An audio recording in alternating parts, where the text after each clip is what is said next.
이번 영상에서는 과거 닷컴 버블의 기억에서부터 오늘날 인공지능 투자 열풍과 그 이면에 숨어있는 에너지 문제, 그리고 최근 한국에서 일어난 데이터 센터 화재 사고까지 하나의 이야기로 풀어보려 합니다. 지금 우리는 기술이 세상을 다시 바꾸는 거대한 전환점 위에 서 있습니다.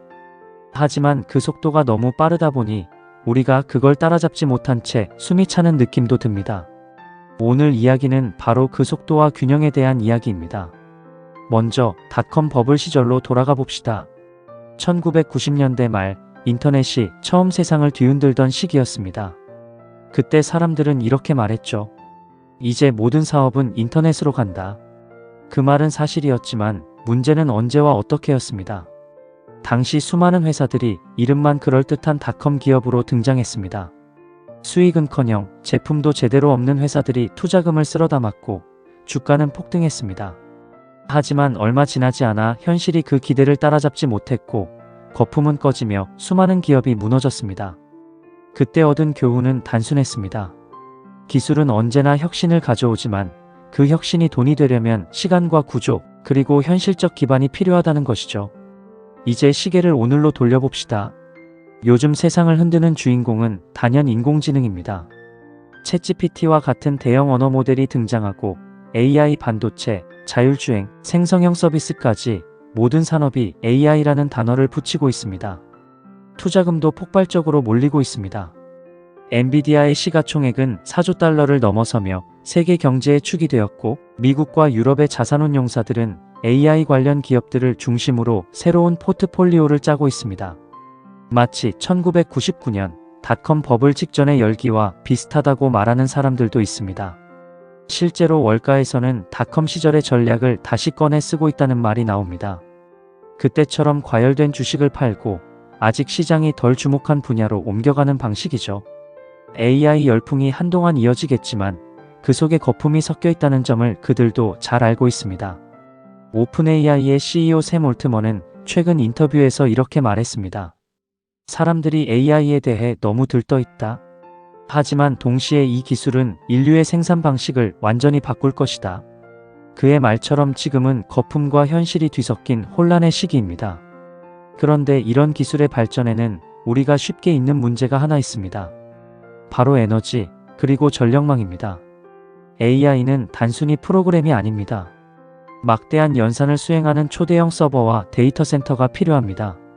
이 데이터 센터들이 엄청난 전기를 사용하죠. 국제에너지기구 IEA는 앞으로 5년 안에 AI와 데이터 센터가 쓰는 전력량이 지금의 2배를 넘을 것이라고 전망했습니다.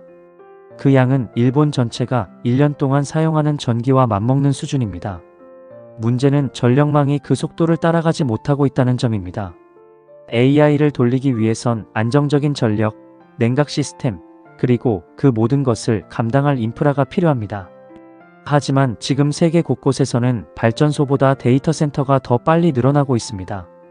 아폴로 글로벌 매니지먼트의 에너지 전략 책임자인 데이브 스탱기스는 AI가 요구하는 전력과 전 세계 발전 송전 능력의 격차는 우리 세대 안에서는 메울 수 없을 것이라고 단언했습니다. 그만큼 AI는 기술의 문제가 아니라 물리적인 에너지의 문제로 옮겨가고 있습니다. 이런 흐름은 한국도 예외가 아닙니다.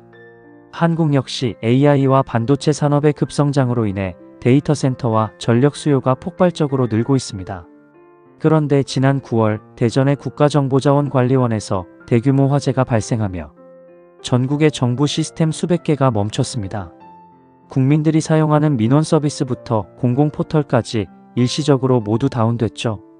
이 화재는 아이러니하게도 더 안전하게 만들기 위한 작업 중에 일어났습니다. 물론 다양한 음모론도 존재합니다만 그 부분은 다루지 않겠습니다. 데이터 센터의 배터리를 서버와 멀리 떨어진 지하로 옮기던 중 배터리에서 불꽃이 튀면서 불이 번졌습니다. 조사 결과 작업자들은 일부 전원을 완전히 끄지 않은 채 배터리를 옮겼고 배터리 충전량도 너무 높았습니다. 배터리를 만든 업체들은 10년 사용 후 교체를 권고했는데 그마저도 교체가 미뤄졌던 것으로 드러났습니다. 이 사건은 우리에게 중요한 질문을 던집니다. 기술이 아무리 앞서도 그것을 지탱할 인프라가 안전하지 않다면 무슨 소용인가? AI 시대의 데이터 센터는 이제 단순한 IT 시설이 아닙니다. 하나의 도시만큼 전기를 쓰고 수천 개의 리튬 배터리를 갖춘 거대한 전기 생명체에 가깝습니다. 그리고 그 에너지 문제는 점점 더 심각해지고 있습니다. AI 서버를 돌리기 위해 전력이 부족해지면 정부는 다시 석탄과 가스 발전을 늘릴 수밖에 없습니다. 결국 AI가 에너지를 절약할 기술이 되기 전에 AI를 돌리기 위한 에너지 부족이 먼저 닥칠 수 있는 겁니다. 한국은 이미 수도권의 전력 여유가 거의 없습니다. 대형 데이터 센터를 새로 짓고 싶어도 전력 인입선과 냉각용 부지를 확보하기가 어려운 상황입니다. 결국 지방으로 분산하거나 고효율 친환경 데이터 센터로 전환하는 방향 외에는 답이 없습니다. 이제 중요한 것은 균형입니다. AI라는 기술이 만드는 미래는 분명 매력적이지만 그 기대감만으로는 현실을 이길 수 없습니다. 기술은 빠르지만 인프라는 느립니다. AI는 똑똑하지만 전기는 한정돼 있습니다. 그래서 지금 필요한 건 새로운 기술 그 자체보다 그 기술을 지속 가능하게 만드는 기반입니다. 이제 우리 모두가 이런 시각을 가져야 합니다. 단순히 AI가 세상을 바꾼다는 이야기에 휩쓸리지 말고 그 세상을 실제로 지탱할 전력과 인프라가 충분한가? 그 질문을 스스로 던져야 할 때입니다. AI 시대는 분명 새롭고 흥미롭습니다. 하지만 기술이 아무리 뛰어나도 그것을 돌릴 전기와 안전이 없다면 그 미래는 오래가지 못할 것입니다.